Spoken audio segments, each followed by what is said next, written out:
Do you trust her teaching your kids? Excuse me, again, regardless of whether anyone agreed with or disagreed with any of the previous comments that were heard tonight, respect was maintained. Let's continue to maintain respect. Their comments aren't respectful to free people. And other people made comments today. They were respectful, though. We can all be respectful, So guys. someone, hey, hold Be on. respectful. It's not hard. I'm on your guys' side, but it's not hard to be respectful. We can respect everybody. It's simple. Appreciate that. So that ends the public comment portion for this portion of the evening. You can't give me the right to be a human being. I'm fine with that right. Now you can keep me from having that if you've got all the policemen and all the jobs on your side.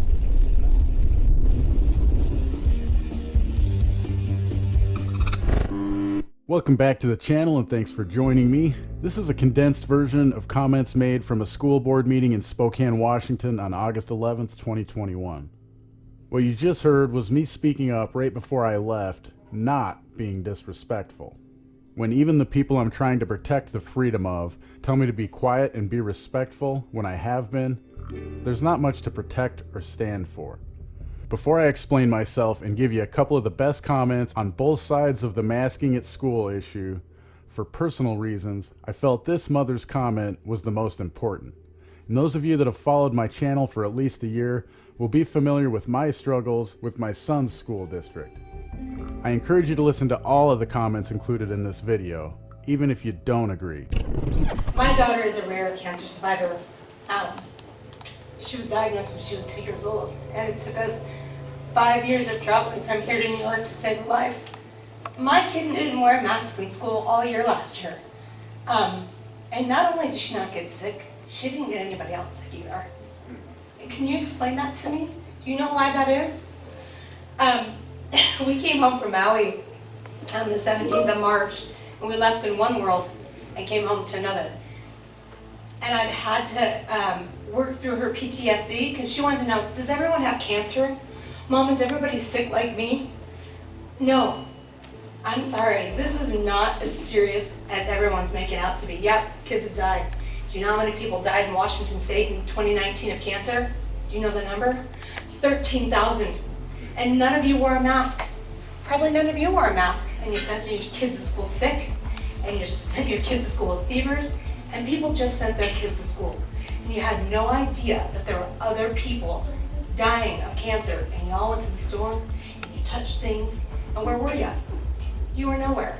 So I want to blow your minds for a minute. My kid is a rare cancer survivor, and I'm going to swear, she's a badass. It's a true story. And she was at school all year without a mask, and she didn't get sick, and she didn't get anyone else sick. But it was just as difficult for her as it was for every other kid. Do you understand that? Do you understand that she had to watch her friends not breathe? She had to come home every day and say, Mom, I'm worried about other kids. They can't breathe. They pull their masks down. They're not comfortable. She said, I worry about their health. That's where we're at. Mental health is not exclusive of physical health. Repeat that. Mental health is not exclusive of physical health. They both have extreme value. Parents need choice. Thank you.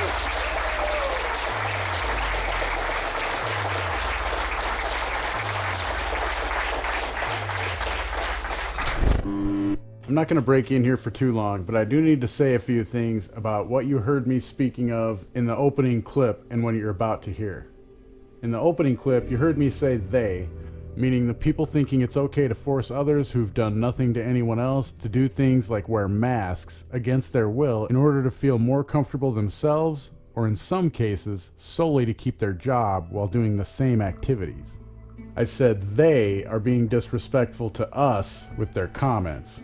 When I said us, I was referring to those in the crowd who were there to advocate for individual choice and freedom while at school. I came to document, but I have made my stance clear on the masking issue in the past and will not shy away from giving individuals choice as long as they're not threatening or hurting anyone else or damaging or stealing anyone else's property or defrauding anyone else. I felt the need to speak up.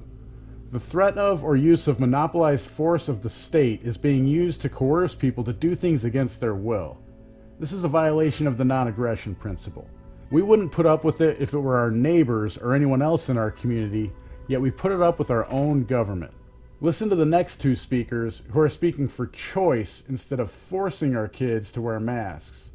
Then you will hear the only two adult speakers that chose to speak out in favor of forcing others to wear a mask at school. The speakers in favor of liberty are addressing the school board with their complaints and directing them at the district, the board, and government itself.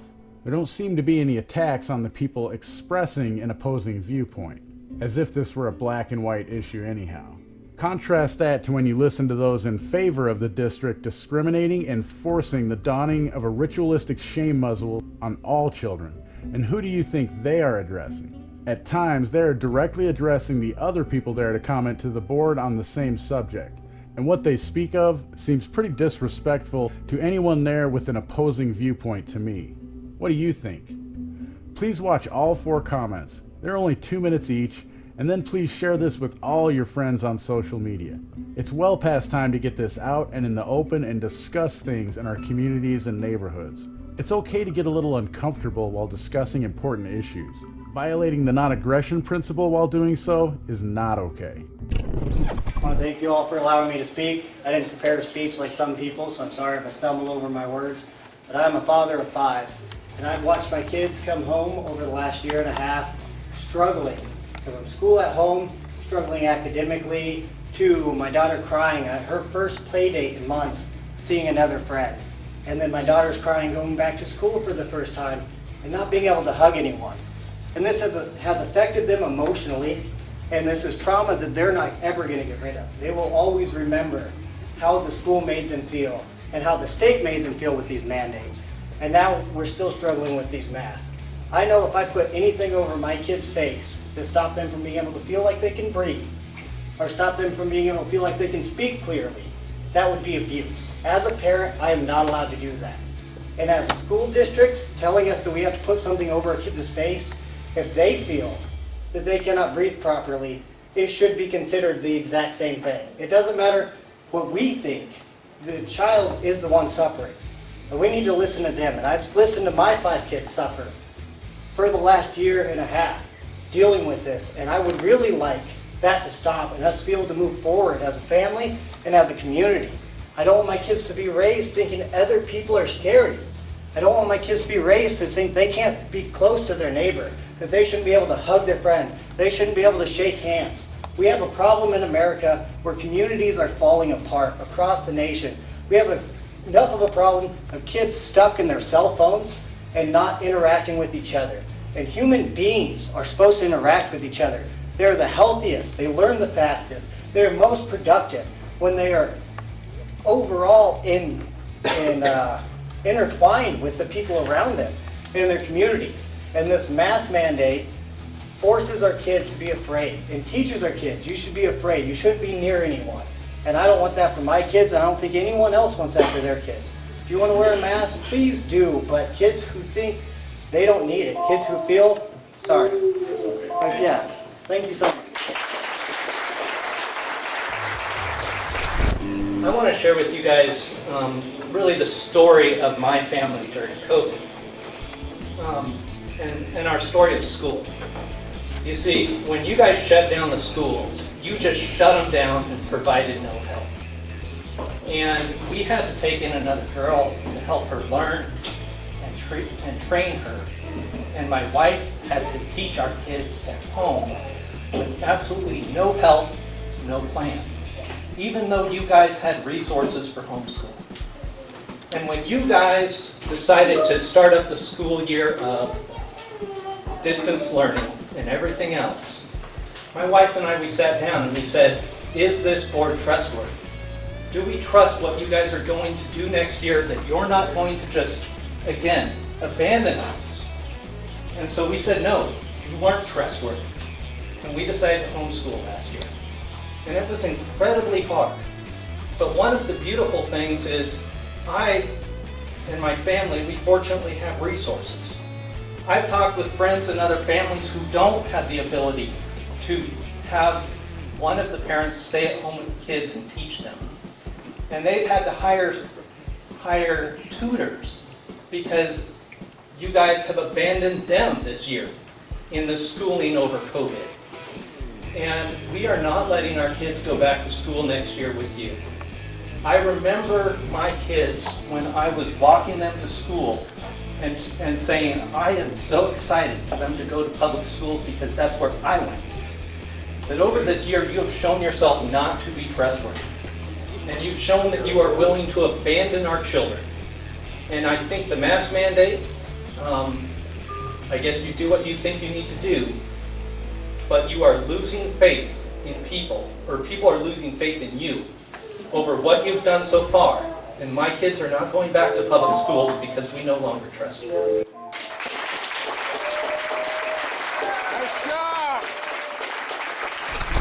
Hi, I would like to give a varying perspective than those that we took tonight. My child began kindergarten this last year, and before that she was in the special ed preschool program at what was formerly known as Sheridan.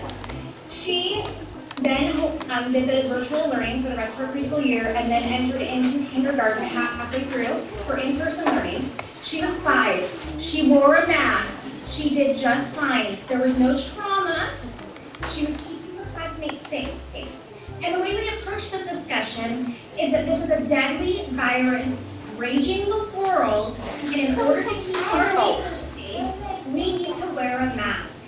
I do not understand how there are so many people in this audience tonight, some of whom are community leaders and associated with my family, that can be so callous as to think that your child's right to not wear a mask, which is not an American right, by the way, is more important than the right of safe education for all public school children.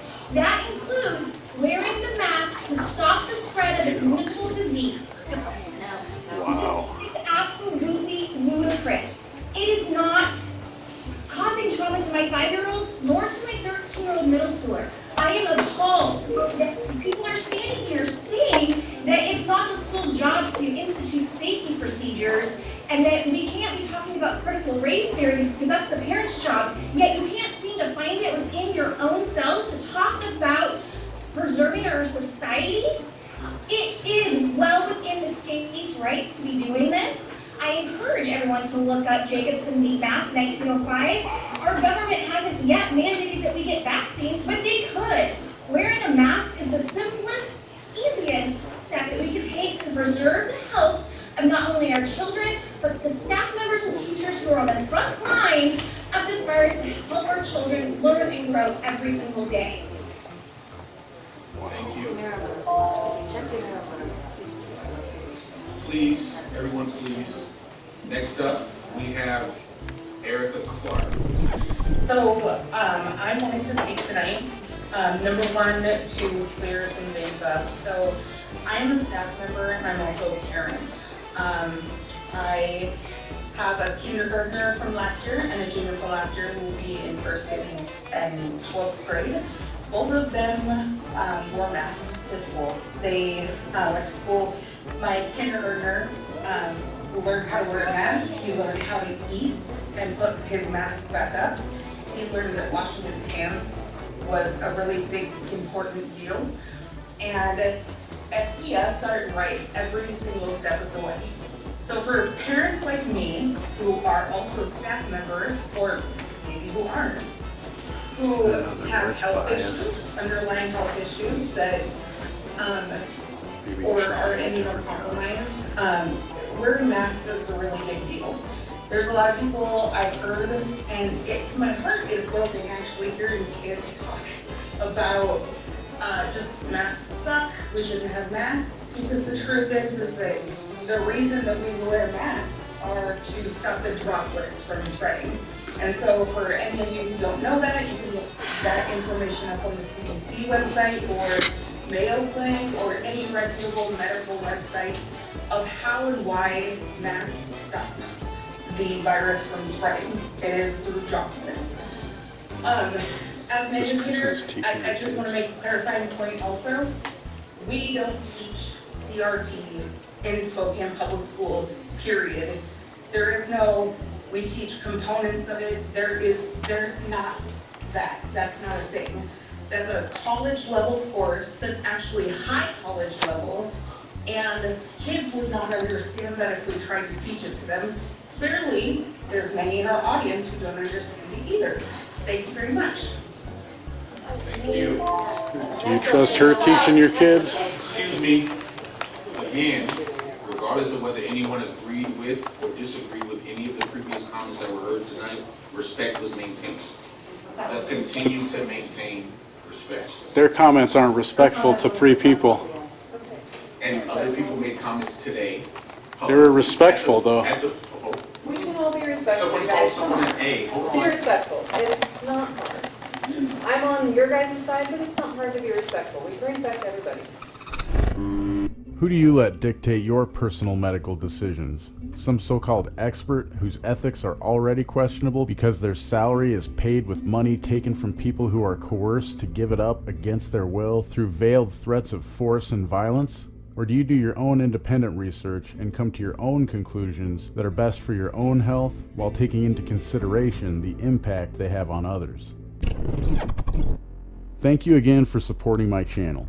Just by watching my content, you are supporting my work. However, if you want to support me in other ways, sign up on censorship-fighting YouTube alternatives like LBRY, which uses Odyssey for its video platform, or Hive. Use the links in the description to earn yourself some decentralized crypto for getting started. There are non-cryptocurrency platforms as well, but you might as well get something of value in return for your support of your favorite content creators. Links to all of the platforms you can find Questionable Authority on are in the description. And don't forget to check out the Questionable Authority merchandise store.